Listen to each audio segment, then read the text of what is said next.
Résolution d'équation. Méthode pour commencer. Pour résoudre cosinus x égale cosinus alpha, il faut trouver les points dont l'abscisse est la même sur le cercle trigonométrique, à savoir deux points possibles, le point correspondant à la mesure alpha ou bien à la mesure moins alpha. On a donc écrire que x égale alpha plus k de pi, ou bien x égale moins alpha plus k de pi, avec k étant un entier relatif, puisque ces valeurs sont définies à k tours près. Autrement dit, alpha plus 2pi donnera le même cosinus. Alpha plus 4pi donnera le même cosinus. Et ainsi de suite. Exemple 3, résoudre dans R l'équation cosinus x égale 1,5. Il faut trouver donc d'abord la mesure de l'angle qui nous donne comme cosinus 1,5, la mesure principale.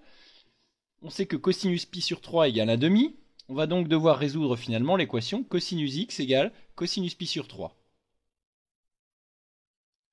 Sur le cercle trigonométrique, on a donc deux valeurs possibles, pi sur 3 ou bien moins pi sur 3, toutes définies à k de pi près.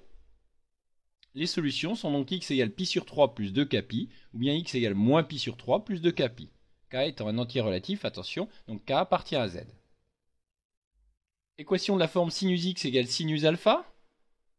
On procède de la même façon, point qui sera symétrique par rapport au premier, par rapport à l'axe des ordonnées, à savoir pi moins alpha.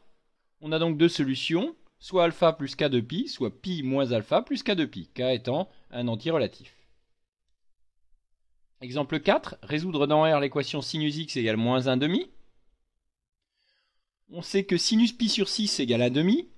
En se repérant sur le cercle trigonométrique, en faisant un petit schéma à main levée, on peut trouver que sinus moins pi sur 6 égale moins 1,5 par symétrie. Il faut donc finalement résoudre l'équation sinus x égale sinus moins pi sur 6. Deux solutions, donc soit x égale moins pi sur 6, soit x égale pi moins pi sur 6, c'est-à-dire pi plus pi sur 6, plus k de pi, soit 7 pi sur 6 plus k de pi. Attention, on peut écrire la mesure principale de 7 pi sur 6. Donc 7 pi sur 6 moins 2 pi égale moins 5 pi sur 6, qui correspond à ce point sur le cercle trigonométrique. Et donc, les deux solutions sont moins pi sur 6 plus k de pi et moins 5 pi sur 6 plus k de pi. Remarque, il y a à chaque fois, donc si on demande de résoudre dans R une infinité de solutions, si l'énoncé disait ici déterminer la mesure principale de x telle que sinus x égale moins 1,5, les deux seules solutions seraient moins pi sur 6 et moins 5 pi sur 6.